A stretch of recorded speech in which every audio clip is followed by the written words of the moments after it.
Alright, hello everybody, and welcome back to the movies with William Fletcher. As usual, I am your host, William Fletcher, and this week, I'm gonna be doing another episode by myself, kind of like what I did for What We Do in the Shadows a few weeks ago.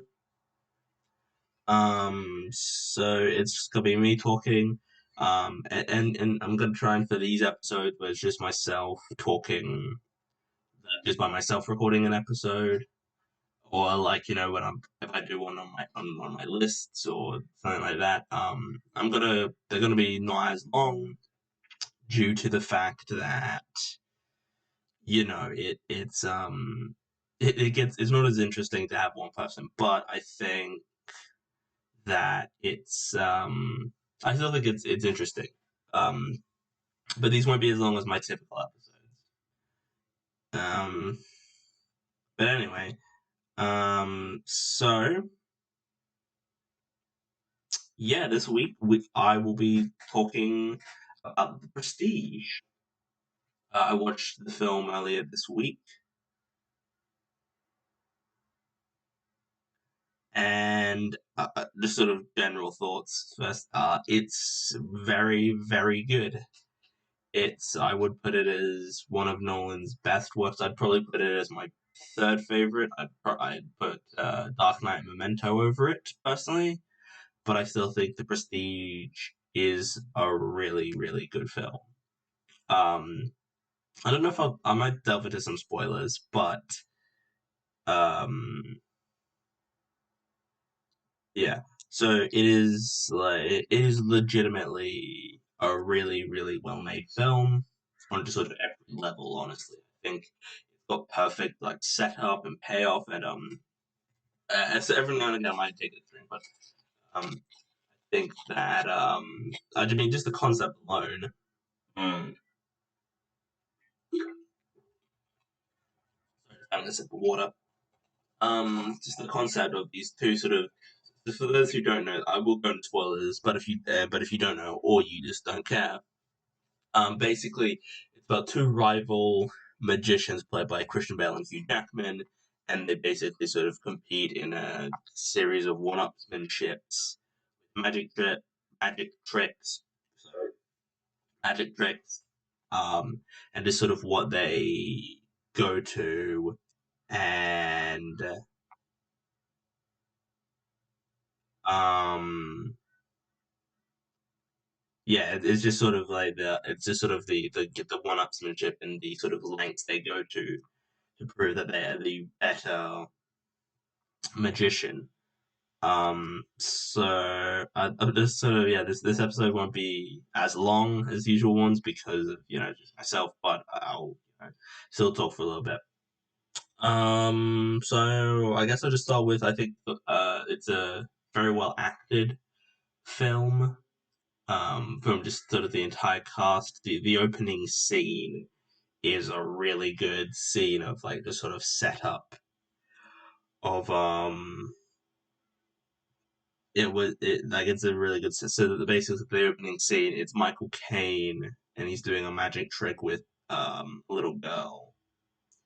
Well, he's doing a magic trick for a little girl, and he's basically explaining the three parts of a magic trick, which is the pledge, the turn, and the prestige. And it's a really good setup because the scene is as he's talking about it is intercut with a scene between Christian Bale and Hugh Jackman. So Hugh Jackman he's like on stage and he's doing this magic trick.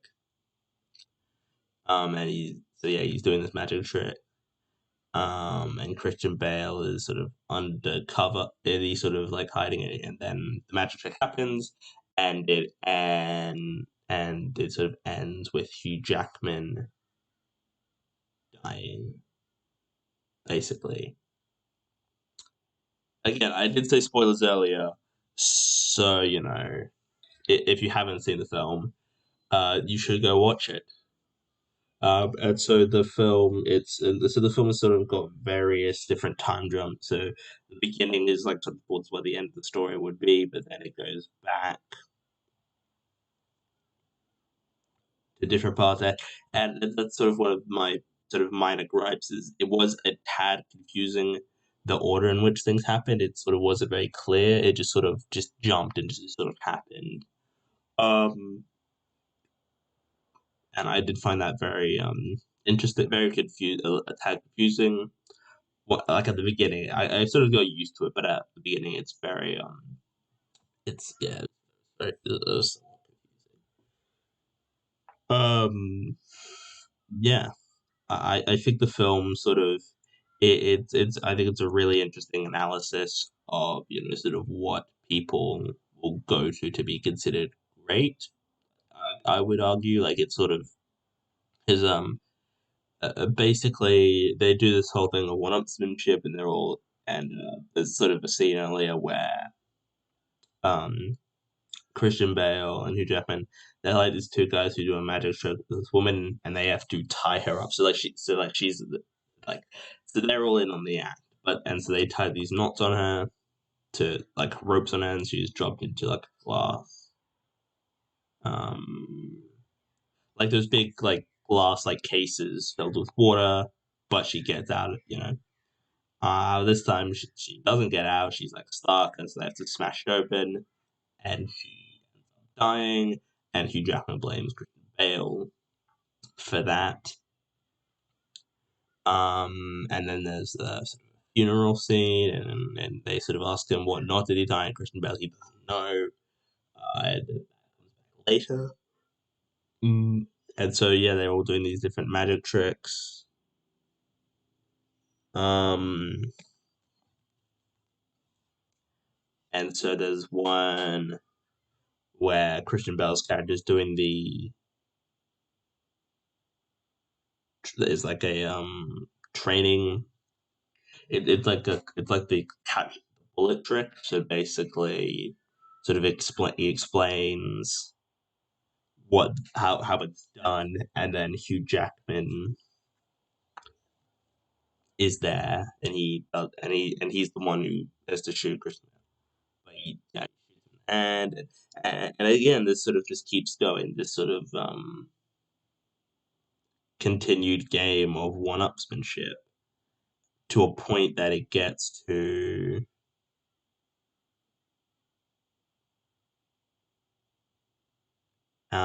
to a point that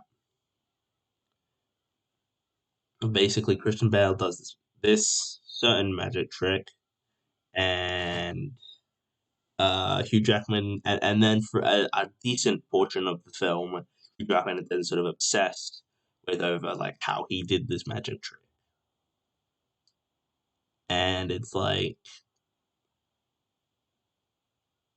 you know, and you don't see well, see, there's apparently two versions, and in the version I saw, you don't see what the magic trick is. Like you see Christian Bale, he's about to do the magic trick, but it cuts away, and then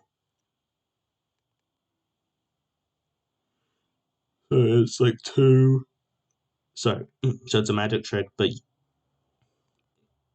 cuts away before like you see it, but there are some versions where you do see what the magic trick is, which is hmm, which I think very much sort of ruins it. Um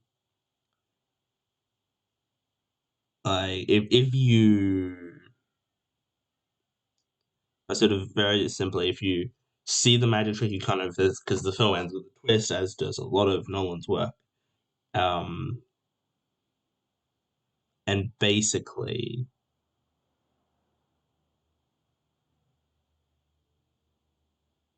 and basically because if you see what the magic trick is I feel anyway it ruins the twist at the end um like and you do see what the magic trick is but you could probably figure it out just based on sort of context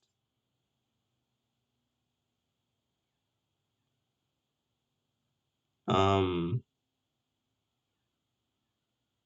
like it's sorry it's yeah because if you see the magic trick, then you'll like, because if you see what the magic trick is, the twist is ruined.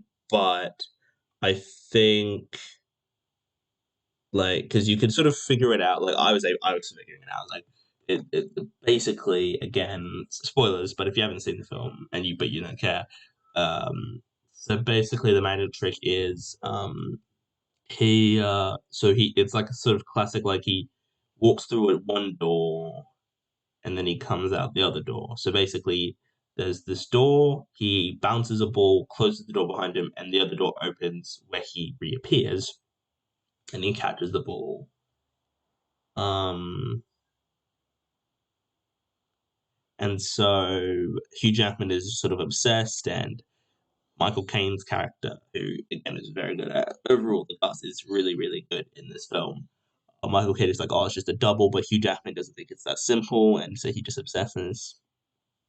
Then they sort of get to a point where Hugh Jackman wants to do that magic trick, but he finds like a guy who looks, who I presume, sorry, is played by him, and I just think it's very interesting just watching the magic trick of the whole thing of them going up, and um, and just sort of the power that a double can play because they are necessary to the whole thing working. Um,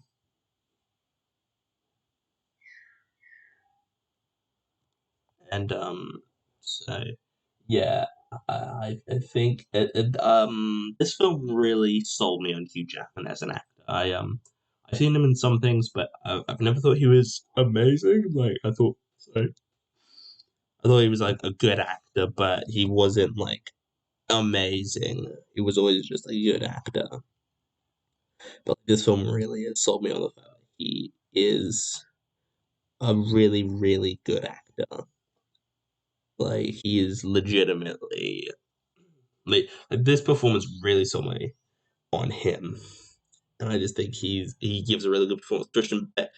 There are also early on in the film, Christian Bale has got some very poor line reads, which is weird.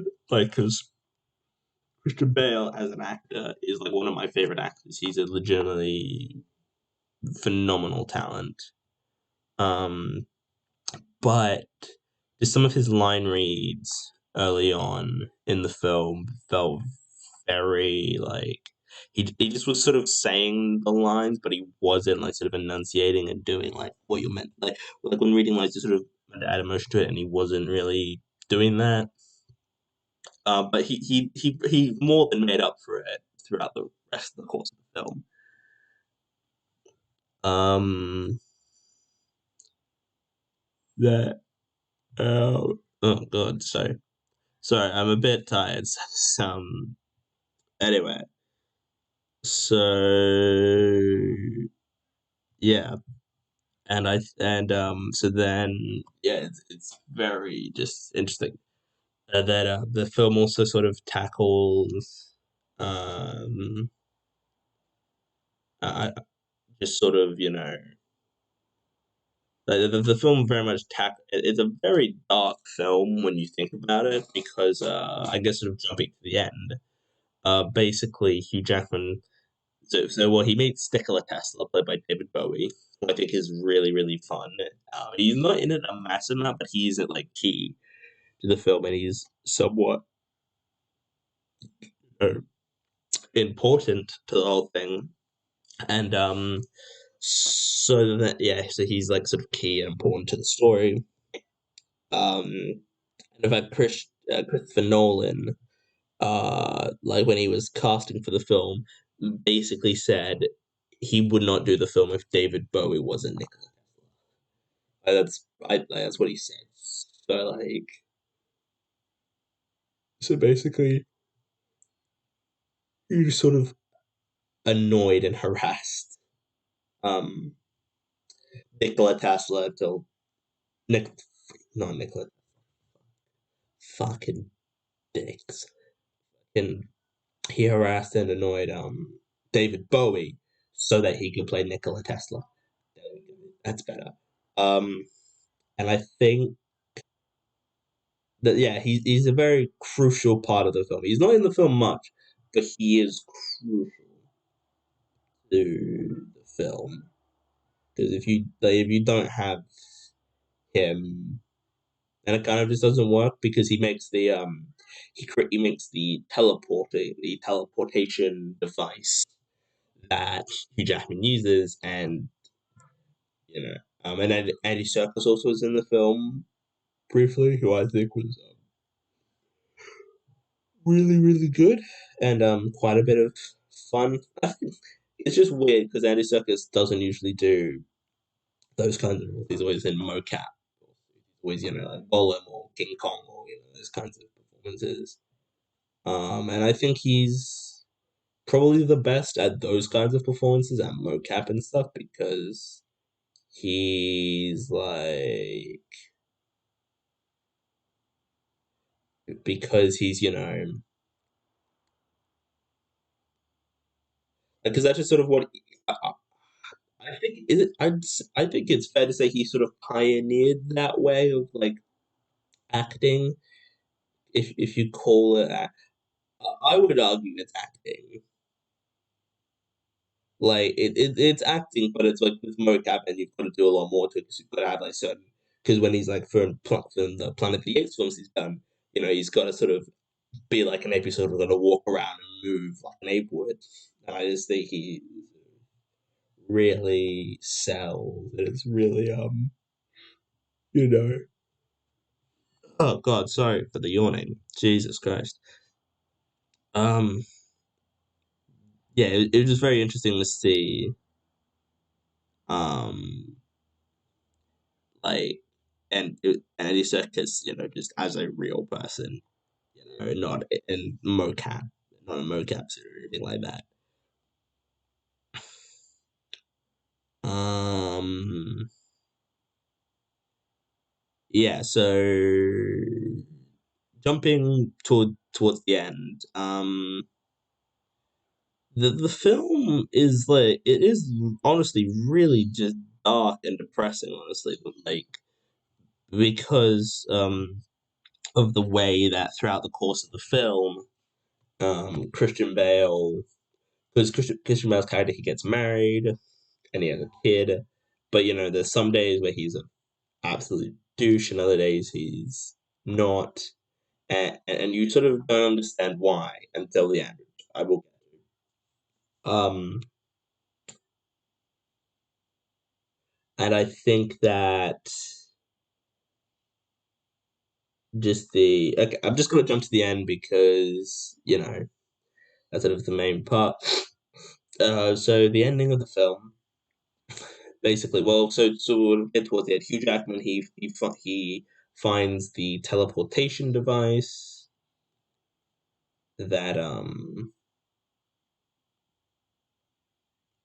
Nikola Tesla made for him. But well, so earlier on in the film, Nikola Tesla, Andy Serkis, and Hugh Jackman's character, Angia, what I have got a so they're working on the teleportation machine to sort of and so they test it out, but it doesn't work. So they test it out on like his hat, they test it out on hand and everything, and none of it works until Angia, who is the Hugh Jackman character, is just walking and he finds just a massive pile of hats and there's a few running around. Um, and so yeah, and so then basically he um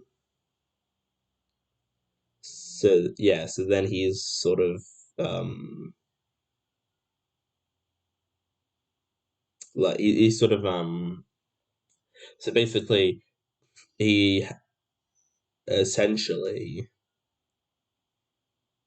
has to fix and adjust the teleportation device so that when it does work, teleported. Um, and so then he's sort of at like a show and he tests it, in front of a like sorry, in like sort of a guy who runs like this theater, and it works, so then he starts doing shows,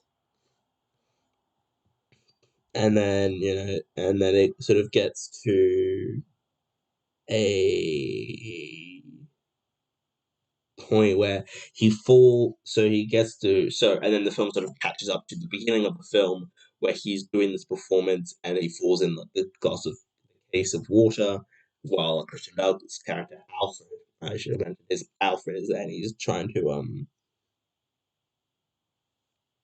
and he's sort of like he's trying to break it open because it's a very like difficult to break open case of water, as was shown earlier on in the film. And so but it doesn't break, and basically Hugh Jackman drowns, and so then Alfred, the male character, he's put in prison. He's on death row. He's going to be hung.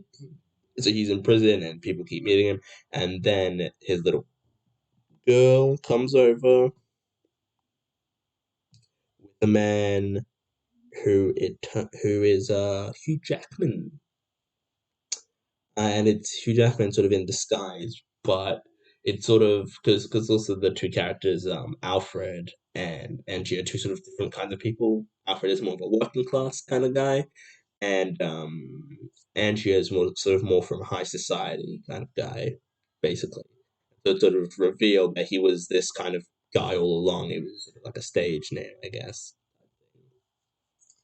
And so anyway, then we sort of continue on, and Cutter, who is the Michael Caine character in the film, he goes to Angie, he's talking about this, and then we sort of get to the sort of scene, and so Angie, getting rid of the teleporter, and he's just putting all these things down underneath, like and then so there's been sort of throughout the film there's been sort of Christian Bale and this other guy, there's been sort of two recurring characters throughout the film. So it's Christian Bale, and he's got sort of like this assistant type guy. And basically, at the end of the film, it is revealed that Christian Bale had a twin who is like played by Christian Bale, who was this guy. So they basically swap around who was who. So sometimes, like it would be, so basically, there were two characters played by Christian Bale, and like if you watch closely, you could tell that the other guy is played by Christian Bale, which I haven't I wasn't really paying attention to it because but basically it so there's so Fallon, sorry, I just searched up who it was. So it was Fallon who was the twin, who he was the disguise as the twin, so they would swap. So this sort of goes back to earlier in the film when Alfred's wife is sort of saying, some days you say like you love me, and other days like you mean it, and other days you just say it but don't mean it or whatever. And sort of it shows throughout the course of the film, and his twin gets earlier in the film, Christian Bale, um he gets his like fingers shot off basically when he's doing the bullet catch magic trick. Hugh Jackman shoots two of his fingers off, so throughout the film he's missing his two fingers, and so then his twin gets those fingers so they can really sell the act. And so it's like very much, and I was aware that there was a twist. I was like, I knew a twist. There's like, oh, there are two. There's like twins or something, or more than one person. And I thought it was Christian Bale when they do the magic trick, and then you then show the magic trick, but like what the magic trick is, which is he walks through one door and then his twin walks out the other, basically. Um, and it, and yeah, and so then he sort of talks about and explains all these things, he's talking, and then sort of Hugh Jackman's character sort of talks and has a very introspective, deep conversation about sort of how about magic and you know and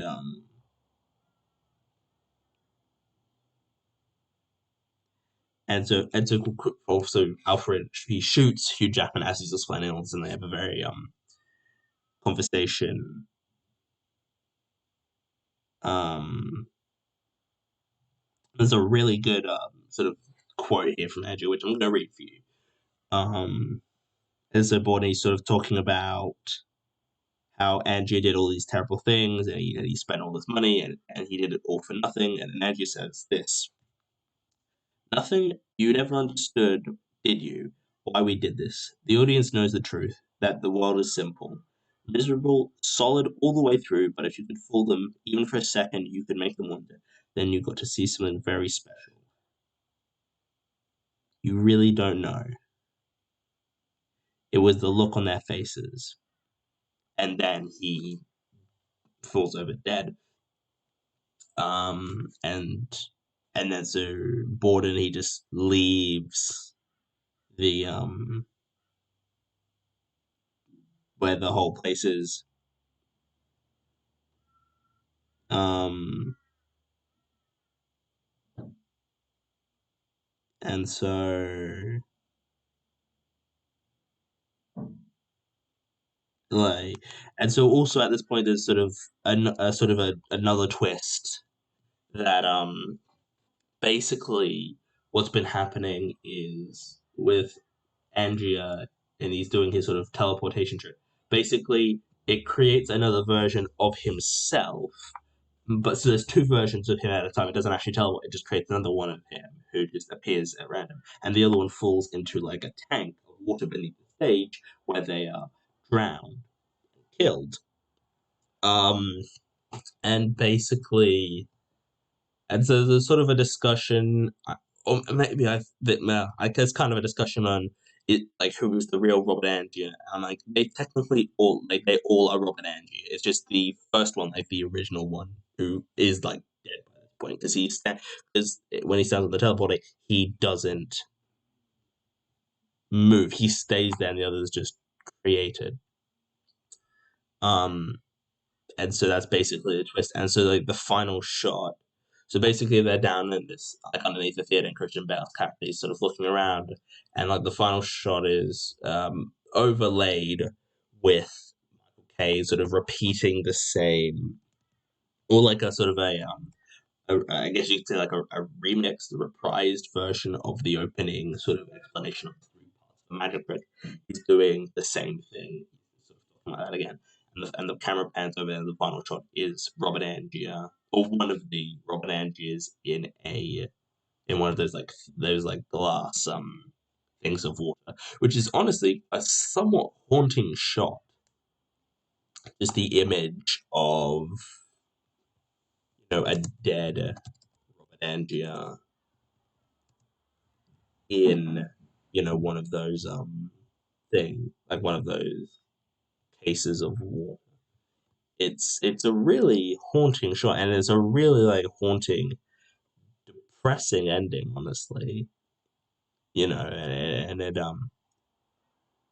it's really, yeah, it's a really good ending, and that sort of shows the how far people are willing to go to be considered, you know, and just sort of how they, and what the sort of thought of greatness can do to a guy, to anyone really.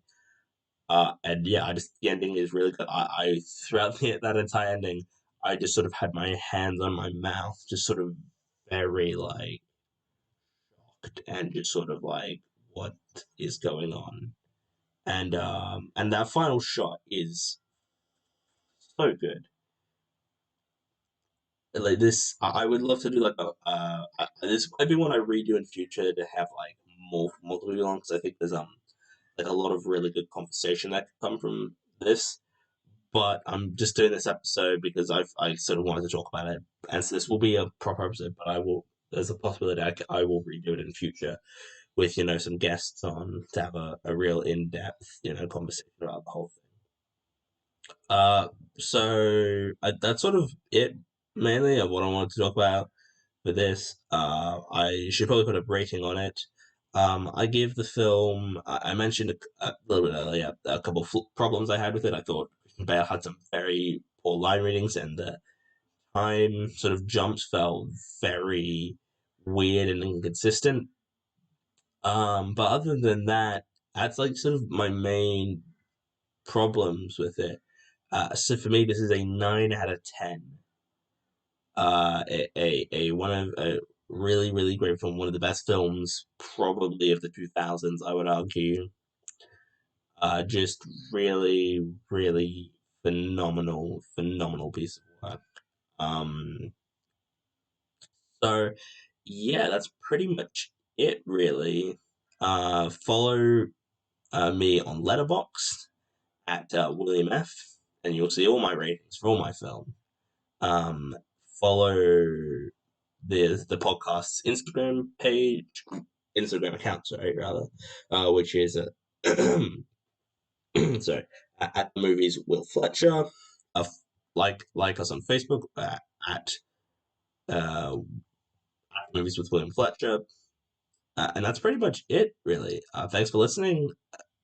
Hopefully, tune in next week for the next episode of the show, and yeah, have a good day, guys. Bye.